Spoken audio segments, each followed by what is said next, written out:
atingindo justamente as populações mais pobres, né? Os, os índios, as populações indígenas, as comunidades periféricas aí, que agora estão, que a gente fala de isolamento, que é a melhor, eu estou há 3 meses isolado, mas por mais que a minha vida econômica esteja bastante prejudicada, e a gente está falando aí de auxílios emergenciais, de como a gente vai sobreviver, não só durante, mas também no pós-pandemia, mas, na verdade, como é que uma população, grande parte vivendo em cubículos aí, 6, 7, 8 pessoas, como é que essas pessoas vão conseguir manter o isolamento e não se contaminarem, entendeu? E, ao mesmo tempo, muitas vezes tendo que sair para trabalhar, entendeu? Porque o governo, até agora, não cumpriu com a sua parte no auxílio emergencial. A gente vê a dificuldade que esse auxílio da Caixa está sendo, que foi obtido a duras penas, né? Porque inicialmente era só R$ 200, chegamos a 600, mas que não tem chegado com a população como deveria chegar. Então, a gente vê... Ontem eu vi uma cifra que me pareceu assombrosa. Morreram 200 enfermeiros já, entendeu? Ou seja, o corpo que está atendendo, o corpo médico que está atendendo a população está se infectando por falta de condições de trabalho. Ou seja, é um momento que nós tínhamos que ter governantes.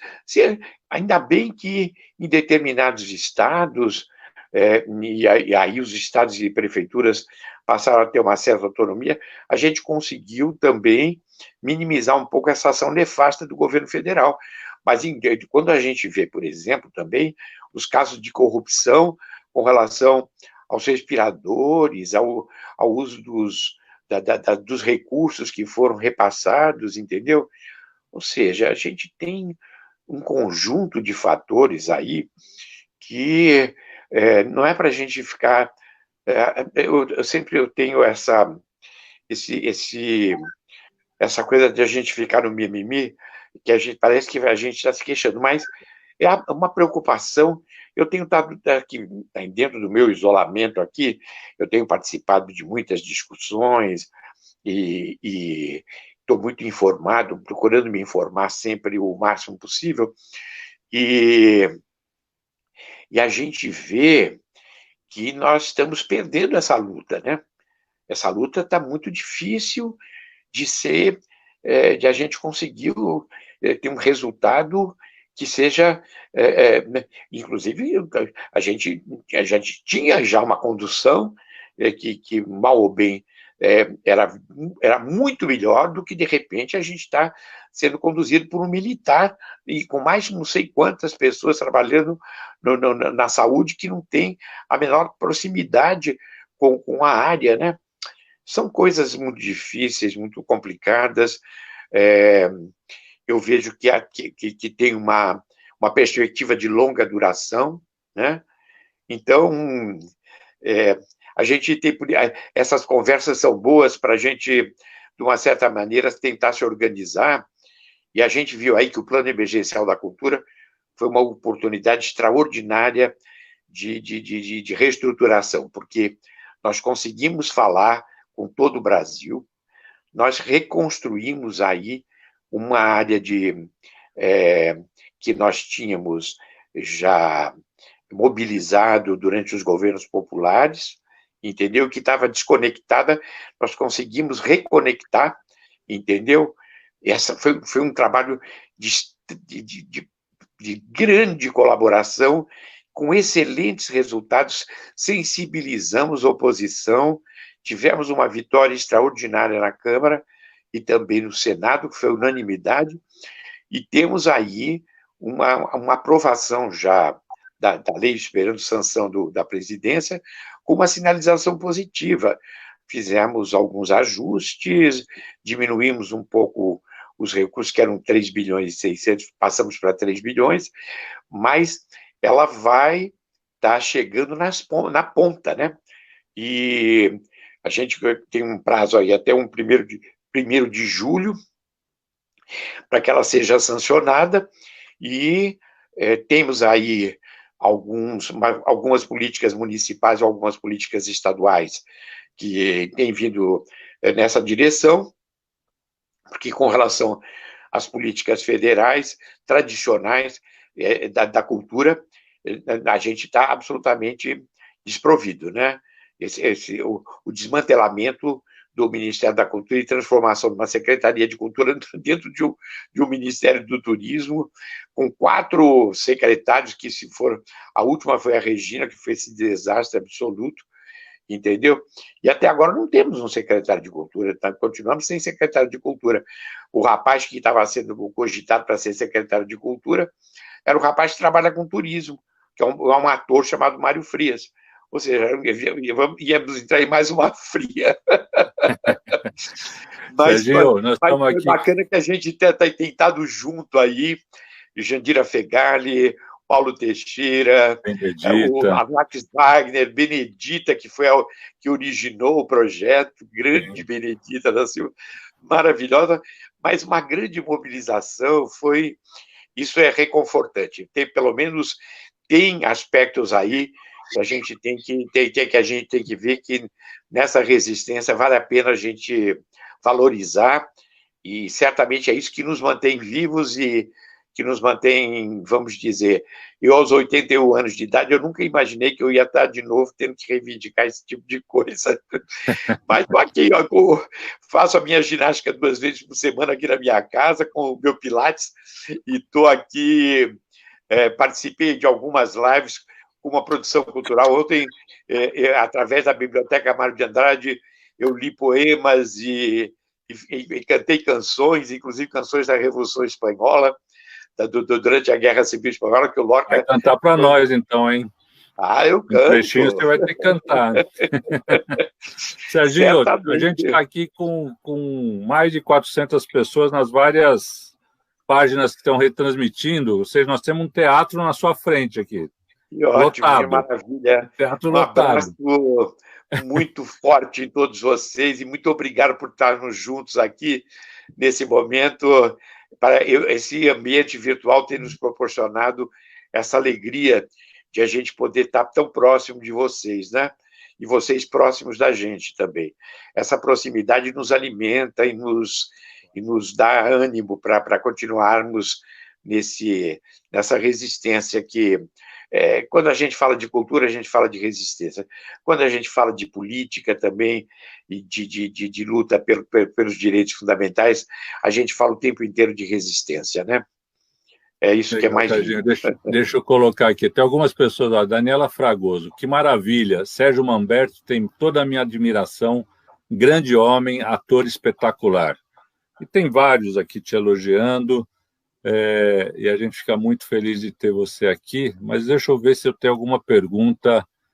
Aqui, ó, o Paulo César Petronilho. Serginho, quanto a Regina Duarte atrapalhou a vida cultural e qual a expectativa você tem com um novo secretário de Cultura? Você falou de passagem aí, mas aprofunda um pouco, não só a Regina, o governo Bolsonaro teve um nazista, teve depois a Regina Duarte, né? E agora não tem ninguém lá.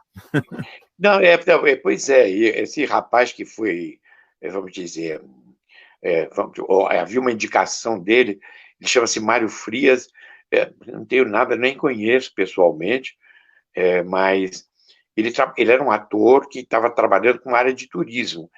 Então, eu que tive 12 anos na área de gestão do Ministério da Cultura e que me preparei para justamente estar participando desse momento, foram quase 12 anos que eu tive no governo, mas não posso me esquecer que no primeiro dia em que eu tive à frente da minha secretaria, que era a Secretaria de Música e Artes Cênicas, que eu tinha 60 pessoas ali, e tinha toda uma expectativa de todo um Brasil que esperava que o Ministério da Cultura do governo Lula abrisse esse diálogo tão importante, né? Depois de um longo silêncio, porque o governo anterior, o governo Fernando Henrique, ele praticamente fez a gestão da cultura através das leis de incentivo. Havia muito pouca política pública, então nós tínhamos todo esse compromisso de desenvolvimento de políticas públicas e de estabelecer um diálogo absolutamente franco e participativo com toda a sociedade brasileira. Eu me lembro que eu estava diante de 60 servidores ali, técnicos da área da cultura, e eu falei para eles, olha, gente, eu não tenho nenhuma experiência de gestão assim nesse nível que eu estou aqui tendo agora. Eu, claro, fui administrador, fui produtor, participei, fui um grande militante da área da cultura. O meu partido, que é o Partido dos Trabalhadores, sempre teve na área da cultura uma proximidade muito grande com as gestões, com a gestão pública. As nossas gestões municipais e estaduais que nos antecederam na gestão federal também nos prepararam para esse momento, mas eu me sinto aqui muito vulnerável aqui, muito fragilizado nesse momento, e conto com vocês para me ajudarem nessa grande missão.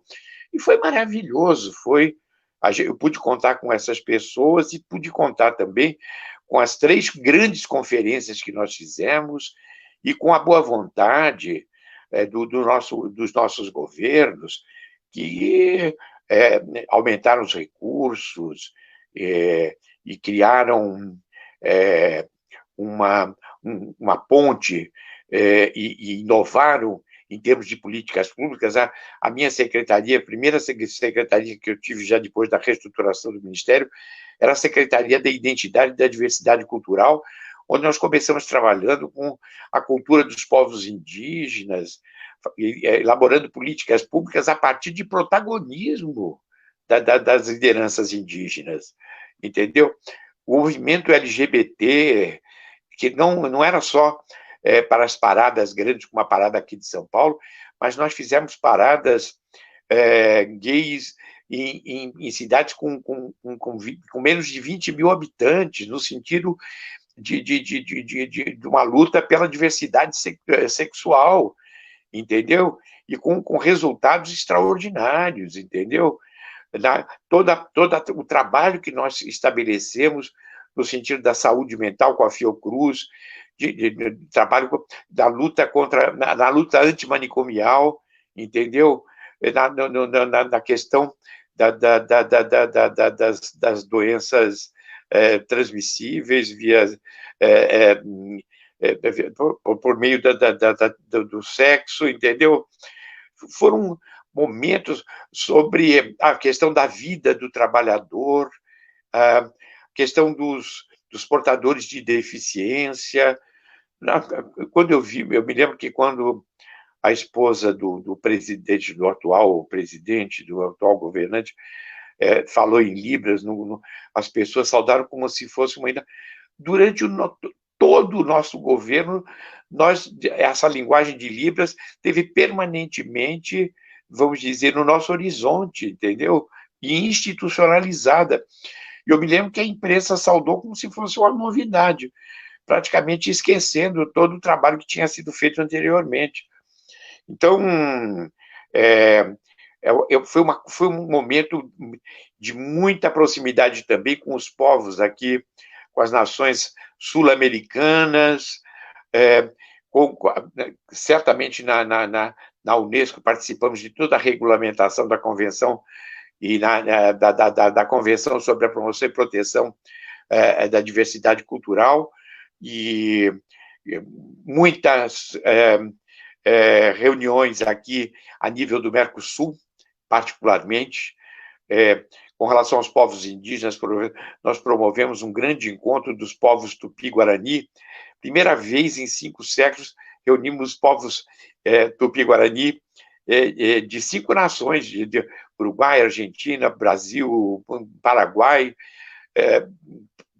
Peru. Ou seja, foi uma coisa assim, uma oportunidade muito grande que nós tivemos de estabelecer um diálogo com essa sociedade e que, na verdade, ficou aí desprezado pelo governo Temer. já, porque já no governo Temer, o desmantelamento do Ministério da Cultura começou ali. Não é à toa que o Temer reconheceu que o governo atual é uma continuidade do desgoverno dele, entendeu? A gente não pode também eximir o Temer da responsabilidade que ele teve nesse desmantelamento, entendeu? Mas a gente viu que essa memória está muito viva, e essa reconexão que nós fizemos agora, dessa luta extraordinária na construção desse processo, onde participaram desde povos indígenas, todo o pessoal das culturas tradicionais, artistas das mais variadas linguagens, e a sensibilização que a gente O Adriano fez. quer fazer uma pergunta para você aí. Diga. Vou aproveitar aqui o Adriano. Para responder só o finalzinho. Então, a Regina, ela estava totalmente despreparada, ela entrou ali viajando na maionese. Foi uma coisa muito triste, porque a Regina já tinha tido outros momentos em que ela teve uma participação muito mais, vamos dizer, muito melhor e muito mais... não só, ela é uma atriz de talento, mas eu estou falando em termos de participação no sentido da luta pela cultura. Em outros momentos, ela conseguiu ter uma participação efetiva que ela praticamente esqueceu num momento que eu que tenho um contato muito próximo dela, eu não consegui entender o que aconteceu, que fenômeno foi esse que aconteceu, e que ela continua falando, ela, não sei, eu perdi o contato, a sensação de que ela perdeu um contato com a realidade, entendeu? Uma coisa muito triste, muito desoladora. E então foi assim para mim uma decepção muito grande. E o Mário Frias não tem a menor condição. Na verdade, nós estamos abandonados, né? Então a gente está contando com essa mobilização e com esta reestruturação e essa participação da sociedade no sentido dessa reconstrução e nas administrações estaduais e municipais que têm nos atendido, né? Que têm dialogado conosco. Diga, a outra Serginho, pergunta que você ia fazer. Deixa eu fazer uma pergunta, Serginho.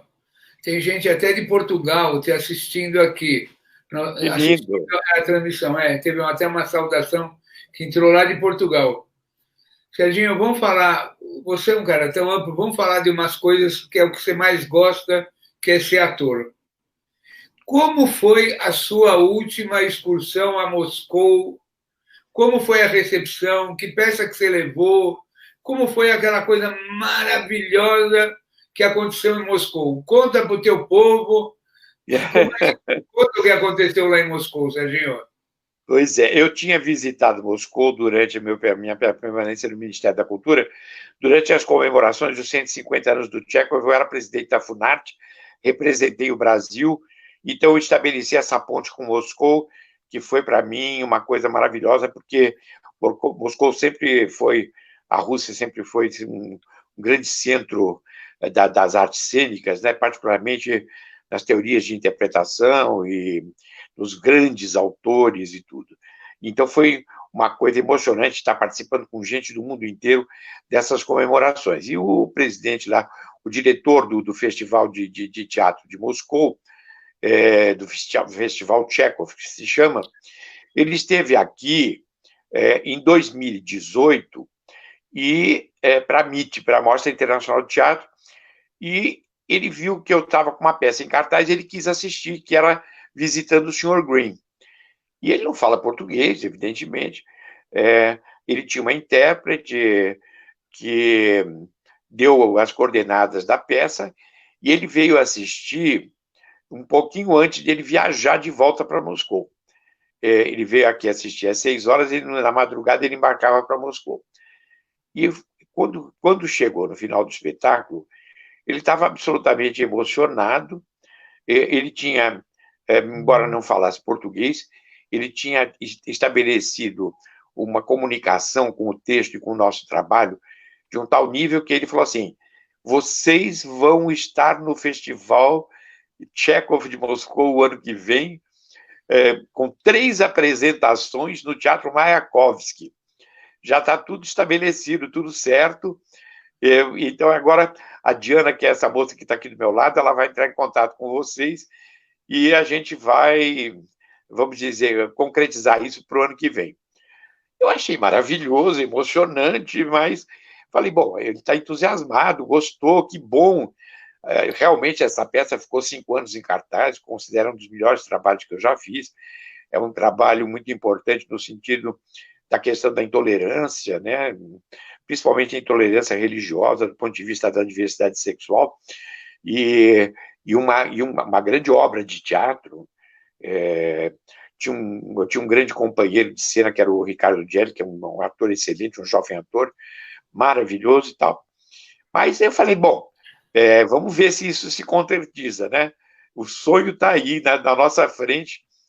Pois olha, não chegou nem menos de um mês, eles já pediram todos os parâmetros, eles resolveram construir, para não ter gastos de transporte, o cenário nos moldes do que nós tínhamos feito exatamente aqui, nos forneceram as passagens e nós viajamos para Moscou o ano passado, durante as minhas comemorações de 80 anos de idade, né?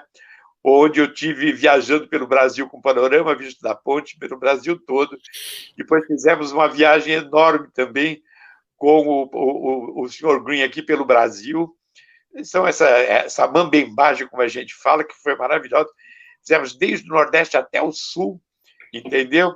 E aí em Moscou, quando nós chegamos em julho em Moscou, foi uma coisa absolutamente apaixonante, porque aquela plateia, como a gente faz com tradução, né, simultânea, através de legendas, né? Mas isso tem um delay, né? Eu falei, mas será que essa comunicação... Eu nunca tinha trabalhado com essa, vamos dizer, com essa linguagem, assim, de trabalhar com a tradução, né? Então, eu falei, os tempos vão desaparecer, porque a peça tinha muitos momentos de comédia, e a comédia exige um timing. Você acredita que a reação foi a mesma, não só do ponto de vista daquilo que as pessoas deviam rir, como do que elas deviam se emocionar. E durante o jantar que o embaixador brasileiro nos ofereceu na embaixada no dia da estreia, o diretor do festival disse assim, olha, se essa peça tivesse sido estreada aqui em Moscou esse ano, ela ganharia todos os prêmios, o que para nós foi assim uma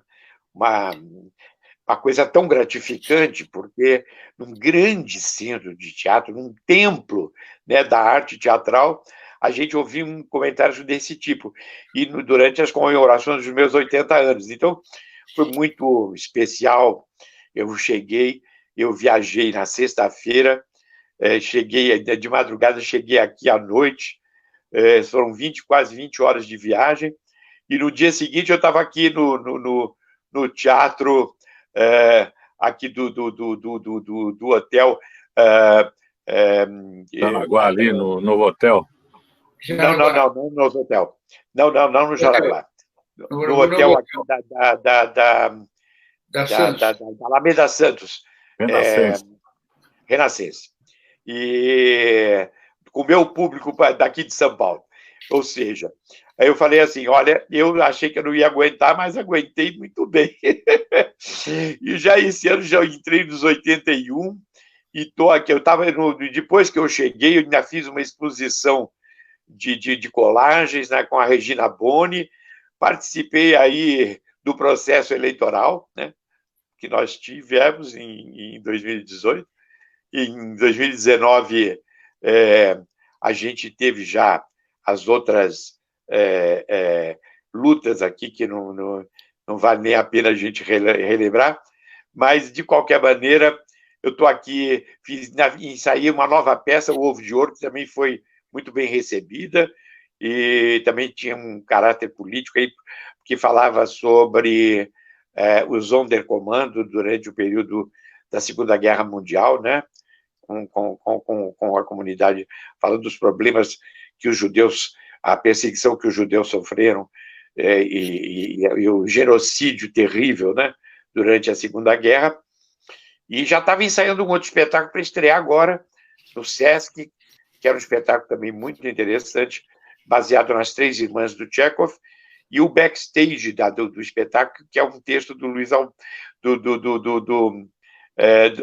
que ao backstage é o Luiz Alberto. Ai, meu Deus do céu, eu já vou lembrar o nome dele. Abreu. E estava escrevendo, que chama Semente da Romã. Um elenco maravilhoso, eu e Valderez, vamos dizer, os atores mais velhos, mas excelentes atores mais jovens que estavam participando, com direção do Rui Cortez e da Marina Tenório, mas que está um pouco adiado esse projeto por causa da pandemia, né? E estamos aqui em plena pandemia, mas eu vou dizer uma coisa para você. Eu estou aqui trabalhando aqui na cozinha, junto com meu filho que mora comigo. A gente cozinha, a gente varre a casa, a gente tem uma pessoa que nos ajuda aqui, que vem uma vez por semana para dar uma força e fazer comida, assim, fazer o grosso da comida, mas, e ao mesmo tempo, participando das lives e participando de toda essa resistência cultural e da resistência política também, né?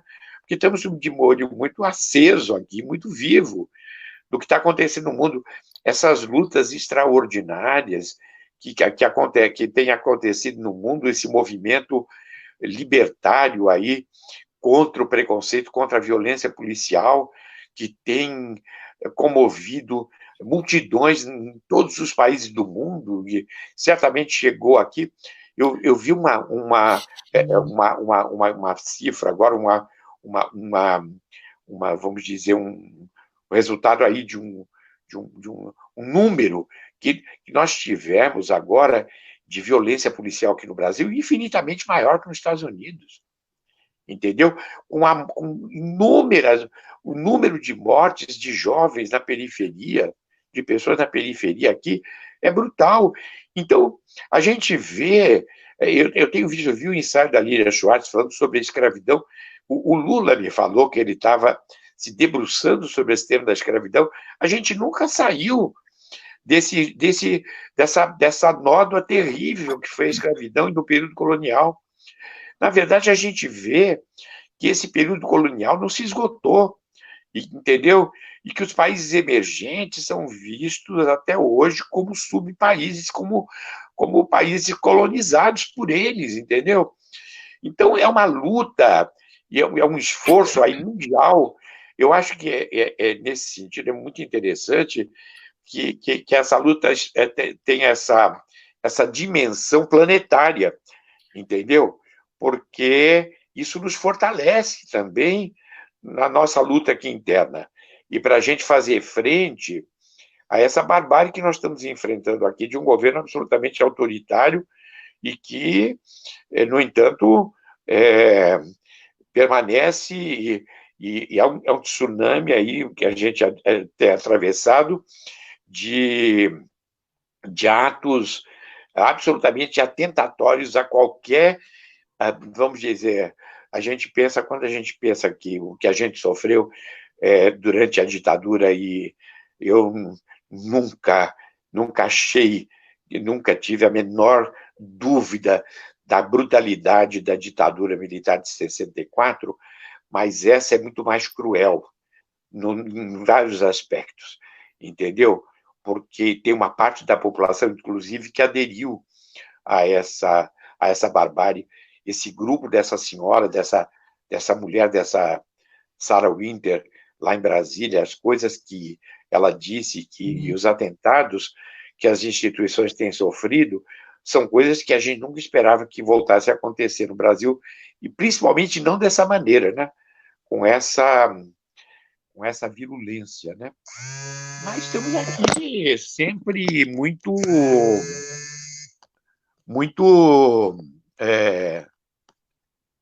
o telefone.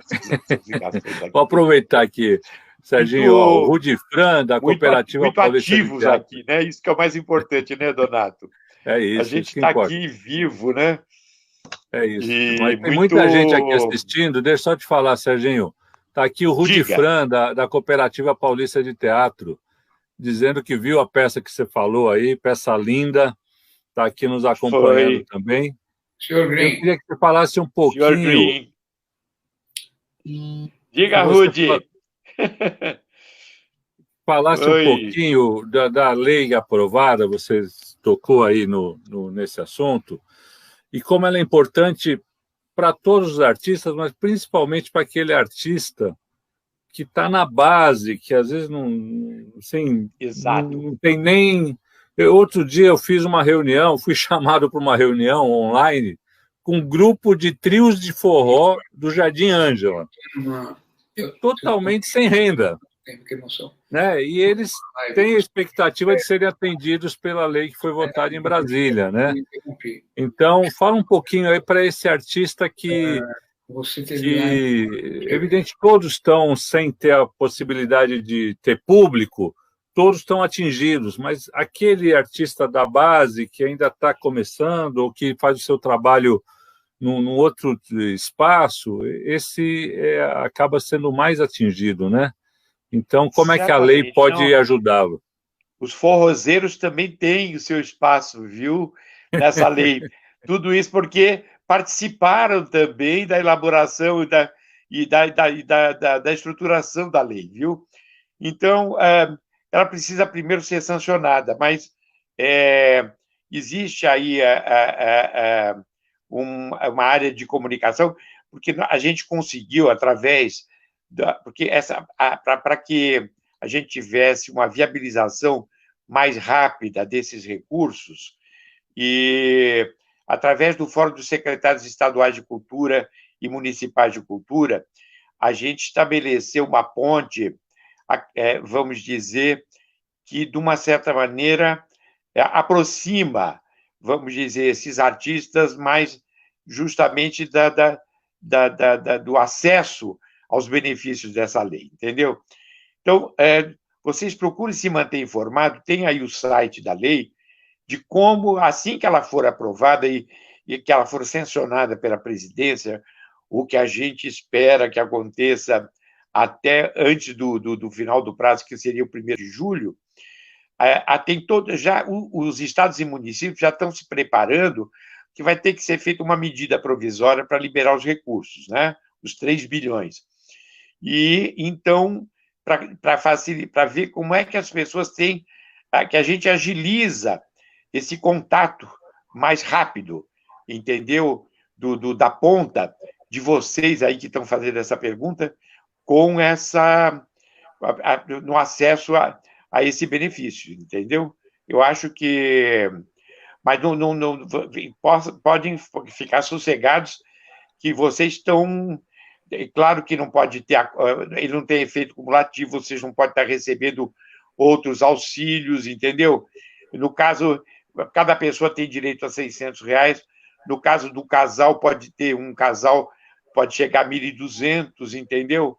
E também, no caso de uma mulher, de uma relação que eles estão chamando de monoparental, a mulher que de repente está à frente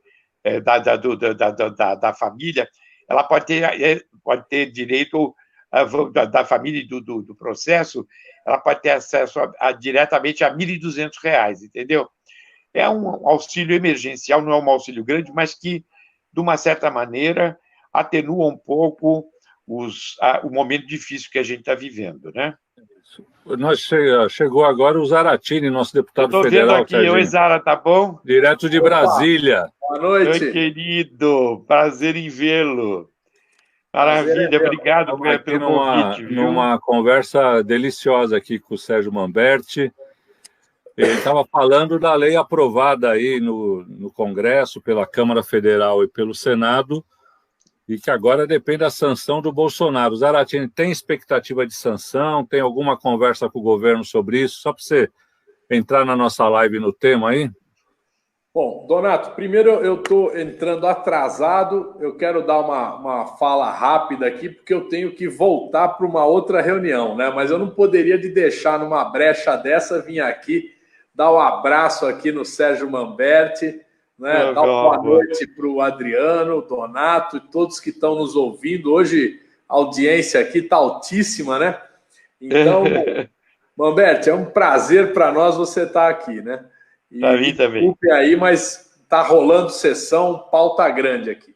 Mas olha, a questão é a seguinte: o governo não tem política de cultura, como também não tem política de educação, né? É uma vergonha.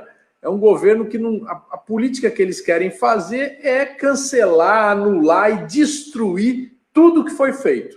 Tudo que foi feito, certo? Botar um cara que é racista na Fundação Palmares já diz tudo, né? É o exemplo. A Regina Duarte, coitada, foi fritada. Coitada não, porque ela sabia muito bem o que ela estava fazendo, né? E na educação é a mesma situação, é esse idiota desse ventral. Então, dramático. Eu acho, Donato, que a gente está discutindo exatamente a questão dos vetos que já foram feitos. É muito difícil uma interlocução nossa com o governo, principalmente sobre esses assuntos, né? Então, nós não sabemos o que o governo vai fazer. Pode ser que o governo vete, né? E aí nós vamos ter que lutar para derrubar o veto, né? Para derrubar o veto vai ser... Oi? A informação que a gente tem com relação ao diálogo que foi estabelecido pelo Jacques Wagner, que foi o nosso relator no Senado, e a Jandira, que foi a nossa relatora aí na Câmara, há uma sinalização por parte da liderança do governo de que a Secretaria de Governo e o Ministério da Economia têm uma simpatia por essa lei. Entendeu? Claro. Então, tem uma sinalização positiva. Então, e que a gente, mas certamente eu acho que com relação à experiência que a gente tem com relação à gestão das políticas públicas de cultura, a gente fica apreensivo, porque a gente viu que tem sido exatamente esse quadro aí que você desenhou e que, na verdade, todos nós, você fez um desenho assim bastante contundente, vamos dizer, da ineficiência deles e desse sentido, vamos dizer, de desmantelamento, mas, na verdade, nós estamos sentindo isso na pele, né? E essa lei, ela proporcionou uma possibilidade, e a gente viu que essa memória está muito viva, de uma reestruturação nossa, e para pautas futuras a gente está muito mais já conectado e organizado, e aí com essa sensibilização que a gente teve por parte da área parlamentar, a gente conseguir, de repente, avanços, vamos dizer, que a gente não conseguiu ter até agora no Executivo, e que o Legislativo pode estar nos auxiliando a fazer frente. E as gestões estaduais e municipais também, certamente não todas, mas também têm colaborado aí no sentido de amenizar um pouco os efeitos dessa grande crise, entendeu? Mas é como a gente falou, o Adriano falou desde o início que a área cultural sempre é uma área de resistência, né? Claro. E a gente tem tido sempre uma dificuldade muito grande em sensibilizar a área, vamos dizer, os governos, de que cultura é investimento, né? E que assim como o investimento em saúde e educação é um investimento básico, o da cultura ele tem a mesma importância. Eu implementei o primeiro Plano Nacional de Saúde, que vence agora em 2020. A gente está começando a fazer uma avaliação de como as metas foram atingidas. Nós estamos fazendo através das secretarias estaduais e municipais. E agora já estamos aí pautando uma nova conferência aí, e um novo plano de cultura, talvez não decenal, um plano de 5 anos, para a gente continuar podendo ter esses dados que vão alimentar e nortear as políticas públicas de cultura para esse futuro mais imediato que a gente tem aí na frente. Ou seja, o Sistema Nacional de Cultura foi reavivado agora. Então, a gente está aí num processo de reconstrução a partir da sociedade, a partir das estruturas que a gente tem aí nos estados e municípios, mas principalmente através dos movimentos da área cultural e da memória e do legado das nossas administrações aí, e no sentido da mobilização que nós fizemos nacionalmente, no sentido de que a sociedade realmente participasse efetivamente da elaboração dessas políticas. E está vivo isso. Isso foi, para mim, eu, no dia da aprovação da lei, quando eu vi o número de pessoas que se comunicavam e se manifestavam ali, eu me emocionei muito, todos nós, foi uma emoção muito grande, porque a gente viu que não foi um tempo perdido, né? Que muitas vezes a gente fica um pouco desconsolado, mas que tudo isso está muito vivo nessa memória, principalmente da comunidade cultural, entendeu? E certamente de quem teve acesso, né? Porque todas essas políticas públicas que nós desenvolvemos, elas tiveram como objetivo fundamental beneficiar o cidadão, não é? Não era beneficiar a produção artística no sentido de que eles fossem, na verdade, certamente beneficiando a produção cultural para que ela pudesse sobreviver e pudesse se manifestar livremente, mas o objetivo fundamental é o cidadão, né? Isso que é o mais importante, que aí isso nós fomos muito bem-sucedidos. Eu acho que a gente está tendo essa resposta muito clara nesse momento difícil que a gente está vivendo. E nos dá muito alento para a gente continuar nessa mobilização, entendeu? De que a gente não precisa ficar esperando passar essa pandemia e esse pandemônio. O bolsovírus. Adriano, é um vírus complicado esse. Adriano, entra aí na conversa. Serginho, que bom que o Zaratini entrou. Ó. O Zaratini, ele tem várias imagens, várias faces, mas tem uma que é bem nobre, querida dele, que é esse lado Carlos Zara, Eva Vilma. As pessoas pensam que Carlos Zara não sabem que Carlos Zara é Carlos Zaratini, né? E Eva Vilma, sua querida tia. Bom, o que eu queria falar... O pai dele, que foi um homem extraordinário. Esse aí é o... Ricardo, esse é um gigante, esse é um gigante. Grande companheiro, grande amigo. Então, isso, você que sabe tudo. Queria que você falasse um pouco, desses Zaratini, desses malucos Zaratini, Eva Vilma, dessa convivência. Outra que todo mundo quer saber. Você conviveu com a Pagu, com o Plínio Marcos, lá em Santos. Lá no começo, com a sua mãe, aquela história fantástica, seu irmão. Isso. Que é uma coisa que... Peraí, só deixa eu mirar. E outra coisa que as pessoas querem saber, por exemplo, você que é um bexiguento de alta patente, você mora a 100 metros do Teatro Ruth Escobar. Exato. Quando o comando de caça aos comunistas invadiu o teatro e barbarizou a Marília Pêra e todos os atores, todo mundo correu para sua casa. Foi para minha casa, exatamente. Ajudá-los, salvá-los deles serem mortos. E você recebeu o Liebenzieter aqui no Brasil. Você foi até com eles para os Estados Unidos. Então, faz essa retrospectiva da arte, da convivência, de todas essas gerações que você conviveu, Serginho. Pois é, eu vim de Santos, eu nasci na época da guerra, meu pai foi da Revolução de 32, ele depois percebeu que, vamos dizer, que não era exatamente a história que contaram para ele, mas meu pai era um grande constitucionalista. E minha mãe era educadora da primeira turma de educadoras de Santos, formadas pela Escola Normal. Então, eu cresci num ambiente... Na minha rua, eram os líderes sindicais ali que eram todos comunistas ali do Cais do Porto. Uma grande parte deles morava na minha rua. Oi, Fernando. Eram os pais dos meus amiguinhos de infância. Oi. Então, Santos era considerada cidade vermelha, né?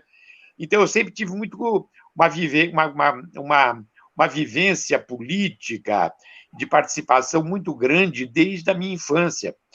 Luta contra o nazismo, contra o fascismo. O final da guerra foi um dos momentos mais lindos da minha vida, com os navios apitando, e meu pai falando, é um novo mundo que se abre. Aí, 2 meses depois, eu vi jogarem a bomba de Hiroshima, e eu falei, pai, mas não tinha acabado essa guerra. Daí é que eu vi que a luta não tinha acabado, que essa luta ia continuar. Então, eu fui educado em escola pública, certamente, meu pai era diretor social de um clube, ele trazia companhias de teatro, trazia Procópio Ferreira, nos levava para São Paulo para ver cinema, para ver... a gente via nos grandes cinemas de São Paulo para ver peças de teatro, participar da vida cosmopolita de São Paulo, eu e meu irmão, né? Tanto que nós dois acabamos fazendo teatro. E a mãe do Plínio Marcos era colega da minha mãe também. O Plínio Marcos, ele foi meu amigo já um pouco mais tarde, já um pouco na adolescência. Mas quem nos uniu, nos unificou, foi a Patrícia Galvão, que era minha vizinha, que a gente chamava de Patinha, porque era como o Geraldo Galvão, o marido, chamava ela, não tinha a menor ideia de quem era Pagu e do que ela significava, né, na vida política e cultural desse país, porque ela também tinha vamos dizer, a convivência com a Pagu era extremamente... era como se ela fosse da minha idade. Eu tinha 14 anos, então a Pagu se colocava do mesmo jeito que eu. Então, quando eu descobri quem era a Pagu, eu fiquei super emocionado. Eu falei, mas você é a Pagu? Ela falou, sou. Ela era uma pessoa muito simples, muito comunicativa, mas também muito... uma idealista, assim, maravilhosa, uma apaixonada. Ela estava apaixonada por teatro naquela época. Eu vim para São Paulo fazer a escola de arte dramática porque eu queria ser ator, para desespero da minha família, que a minha mãe comentou com a família, com a mãe do Plínio, ai, meus 2 filhos vão fazer teatro. Ela falou assim, você é uma felizada, porque o meu foi fazer circo. O Plínio era um mambembeiro de circo. Então, a gente sempre teve essa união muito forte entre eu, o Plínio e o Cláudio. Eu fiz a versão primeira da Navalha na Carne, que foi também um grande acontecimento. Acompanhei toda a trajetória do Plínio. Recentemente eu fiz uma live aqui, porque eu dirigi a peça Testamento dele, quando eu fiz 40 anos de profissão, eu dirigi o Cláudio, e era o Homem do Caminho, que era um testamento poético do Plínio.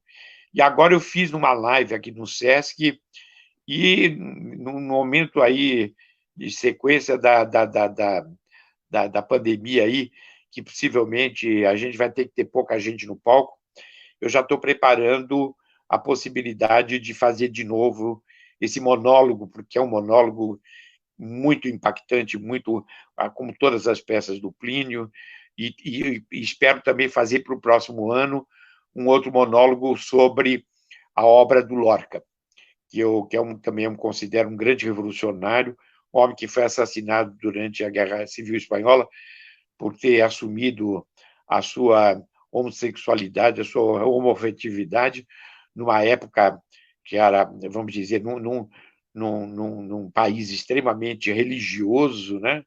Quase que fundamentalista, católico, entendeu? E também um revolucionário, um homem de esquerda, republicano. Foi assassinado, né? Com 38 anos, numa cidade vizinha ao lugar onde ele nasceu. Mas um homem que criou um grande grupo de teatro que percorria a Andaluzia com espetáculos do Lope de Vega, sempre espetáculos de conteúdo político e de um forte conteúdo poético, e onde as mulheres eram protagonistas.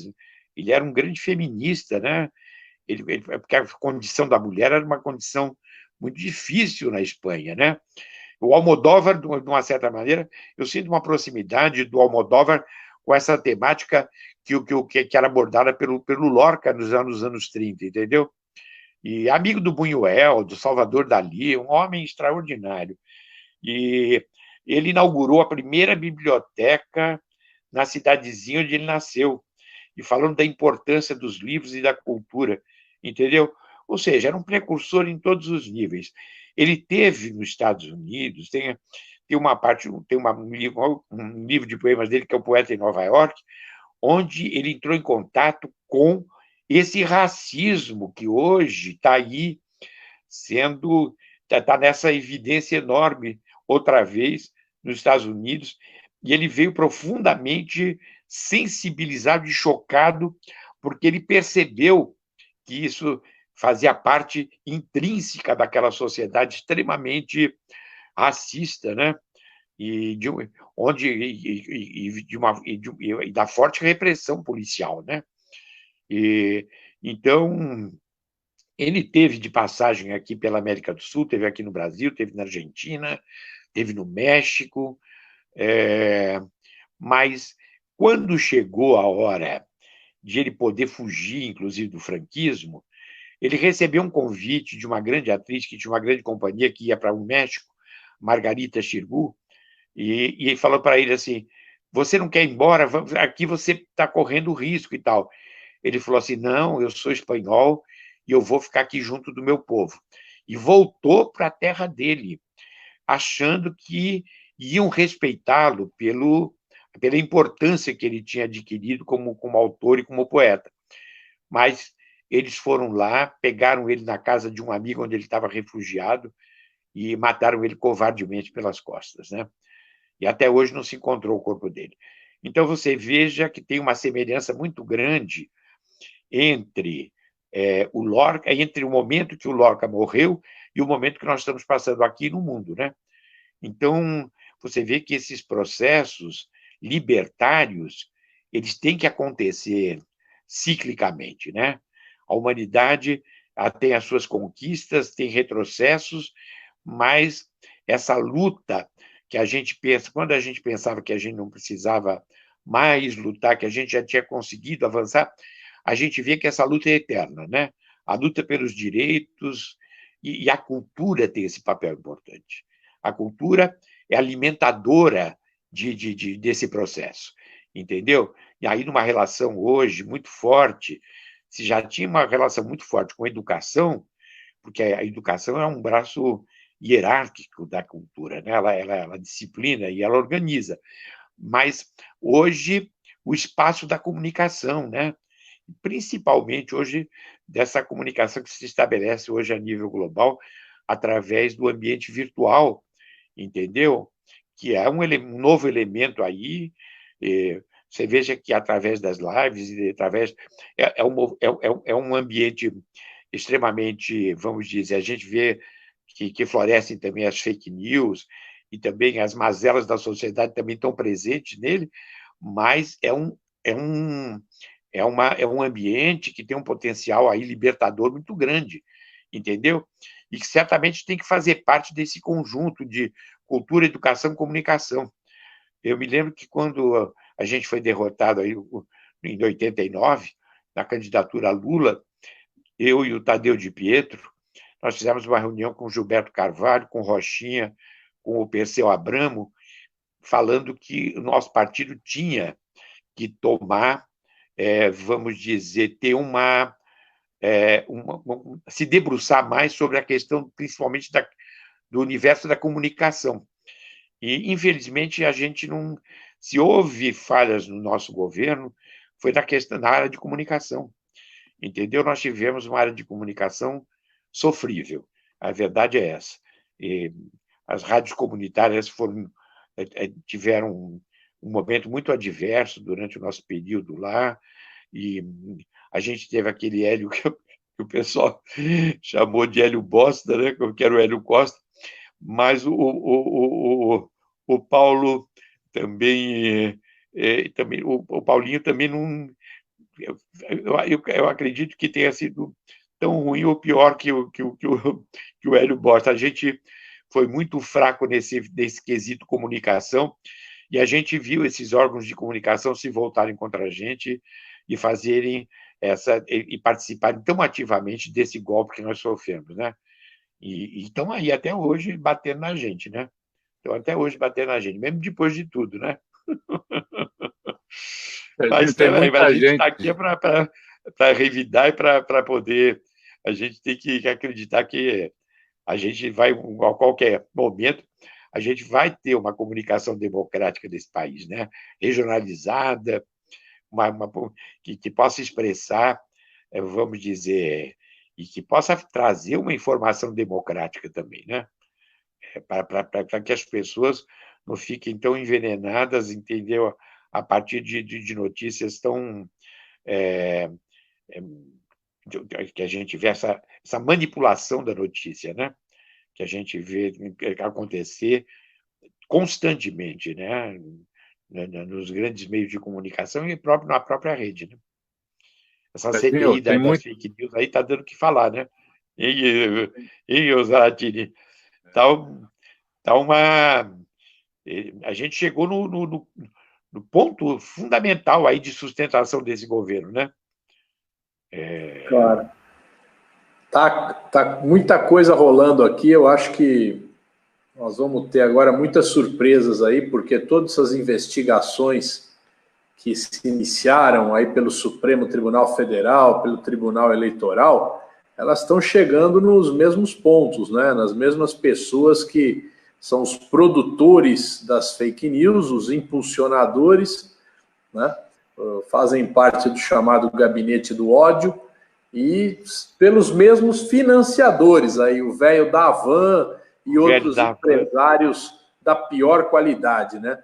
Que nessa altura do campeonato já mandaram embora, demitiram muitos trabalhadores aí, sem se preocupar em nada com a vida deles, né? Então, realmente, eu acho que nós estamos avançando aí, e a situação do lado do Bolsonaro, a chapa está ficando quente. A chapa esquentou. Daqui, na verdade, a gente tem as urgências, né? Mas eu acho que a questão da pandemia, nesse sentido, é muito doloroso o que a gente está vendo, principalmente com a questão das comunidades onde chegou agora a pandemia.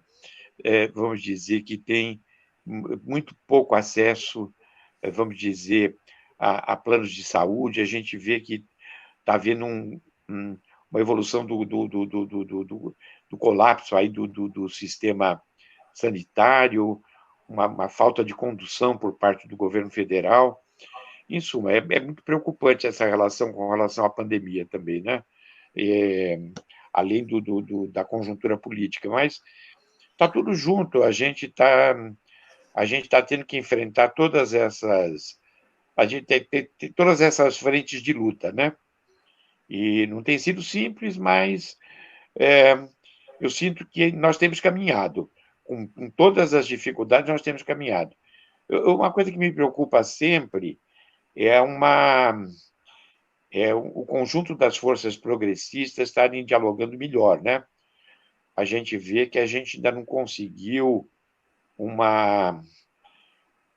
vamos dizer, uma harmonia que permita que a gente possa estar juntando mais as forças de uma forma mais positiva, né? Eu acho que tem divergências aí que têm sido que poderiam ter sido evitadas, né? Não vou nem falar porque especificamente das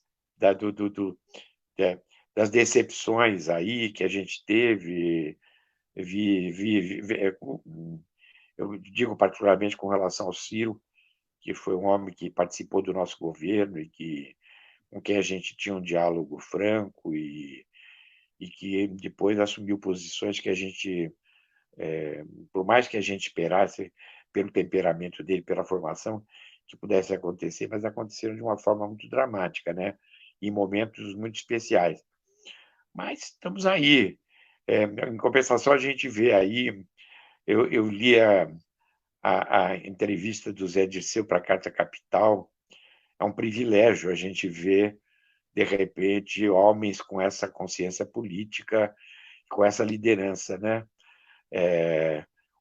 As próprias manifestações do Lula com relação à questão dessas frentes organizadas. Eu assinei aquele manifesto, Estamos Juntos, mas as ponderações que foram feitas aí foram muito corretas. Porque você veja, o PSDB é pela continuidade do governo. Então, você veja que essas contradições são assustadoras, né? São assustadoras. Mas, meninos, eu vi. Serginho, tem muita gente aqui do Brasil inteiro, gente de Pernambuco, do Amazonas, do Acre, enfim, foi passando aqui e a gente foi... Infelizmente, é muita gente, não dá para ler tudo, mas a gente agradece muito essa participação. Vou pôr só um aqui que está fácil, o Geraldo Times, parabéns pela live, Cultura é Revolução, Geraldo Times, Recife, Pernambuco. Enfim. Eu vi hoje lá no Amapá que os ONP, que tinham há 20 anos que não sofriam nenhum tipo de agressão, foram agredidos, houve mortes por parte dos garimpeiros, entendeu? As comunidades indígenas estão passando por um momento trágico, não só pela questão da pandemia, mas também dessa violência institucionalizada por esse governo, né? Que estão permitindo que isso aconteça sem que haja nenhuma barreira. E os povos indígenas muito desprotegidos, né? Eu vi a denúncia, se não me engano, quem estava fazendo essa denúncia aqui foi o senador Capiberibe, que é lá do Amapá. Conheço bastante, eu tive muito no Amapá, um estado que eu tenho...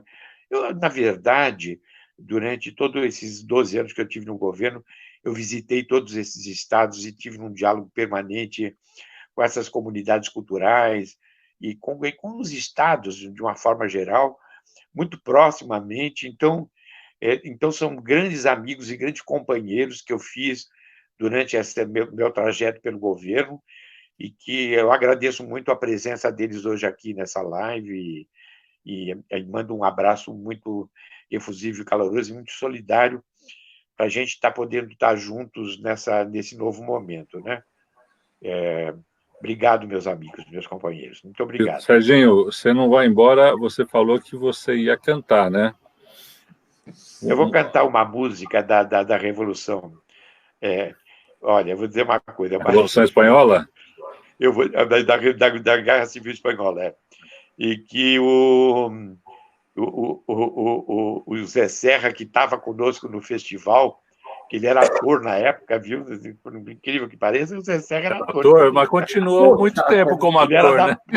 Ele era da Poli e cantava junto com a gente, viu? Ele cantava essa música junto com a gente. É assim, quer ver? Ó. San José republicano e la Virgen socialista. San José republicano y la Virgen socialista, pero el niño Jesús Cristo del Partido Comunista, pero el niño Jesús Cristo del Partido Comunista. Mare, mare, mare, va usted mirando, mare, mare, mare, va usted mirando, que los regimientos se alegren cantando, que los regimientos se alegren cantando, con la cabeza de Franco vamos a hacer un balón, y acá vengan los reales en los campos de Aragón, y acá vengan los reales en los campos de Aragón. Isso, essa canção nós cantamos na rua, fazendo os fuzis da senhora Carraro, eu, a Dina Sfati e a Yara Amaral no ombro dos estudantes de operários lá no Rio Grande do Sul, em Porto Alegre, e do pessoal das ligas camponesas, do Julião, que estavam lá, durante o governo do Brizola. E saímos pelas ruas de Porto Alegre nos ombros, cantando essas canções com os fuzis na mão. Olha que absurdo! que momento! Isso em 62, né? Um pouco antes do golpe. Então, são coisas bonitas, né? Porque, na verdade, eram canções extremamente... essa questão do fuzil, estou fazendo nenhum hino às armas, pelo contrário. É que os fuzis da senhora Carraro era a questão que ele examinava ali da neutralidade, né? A senhora Carraro não queria aderir à luta contra os fascistas, os franquistas, a Falange, e o filho dela foi morto. Aí ela percebe que não tinha outra outra situação a não ser aderir. E ali era uma guerra, né? Então, esses fuzis faziam parte dessa guerra, infelizmente. Mas não tenho nenhuma, vamos dizer, familiaridade com esse tipo de arma, não, entendeu? A nossa linguagem é uma linguagem de paz e de amor, né? De muita fraternidade, né? Legal, Serginho. Muito obrigado. Eu queria, só para a gente terminar, o Zaratini deu uma saída. O Adriano, coloca alguma coisa para a gente, enfim, terminar em alto astral aqui essa live maravilhosa. Não, se todo brasileiro tivesse a dignidade do Serginho, a capacidade, ele que dialoga com os grupos de cultura, de teatro, da resistência, de toda a intervenção que teve aí no governo Dória Covas, que tinha aquele tal distúrbio na secretaria, e ele que vai para os grupos de fomento e incentivar toda essa moçada a fazer a resistência. O teatro está fechado há 3 meses e ele consegue alternativas no SESC para a meninada sobreviver. Então, o Serginho é um exemplo de dignidade do povo brasileiro. Muito obrigado por existir, Serginho. Muito obrigado. Obrigado pela você, sua luta imagine. de conduta. E você é um exemplo para as novas gerações, exemplo para o povo brasileiro. Muito obrigado por você existir, Serginho. Obrigado, queridos, obrigado. Também. E você que socorreu todo o povo do Teatro Ruth Escobar, quando o comando de caça de comunista invadiu o teatro, e você socorreu todo mundo na sua casa.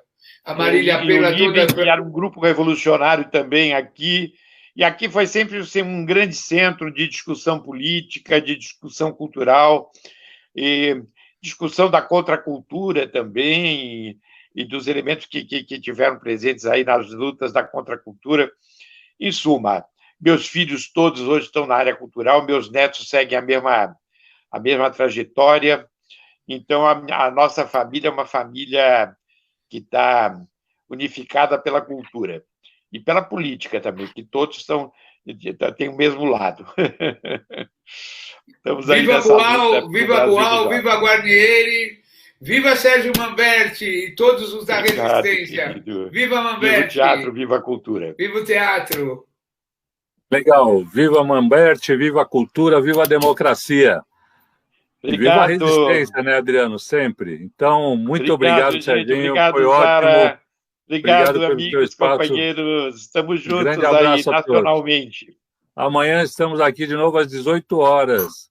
Então, a gente conta Maravilha, com a parabéns pela oportunidade. Todas, e muito obrigado por ter enobrecido esse espaço de debate aqui, né? Muito obrigado, Sérgio. Namastê. Abraço, Adriano. Tchau, Donato. Tchau, queridos. Tchau. Tchau.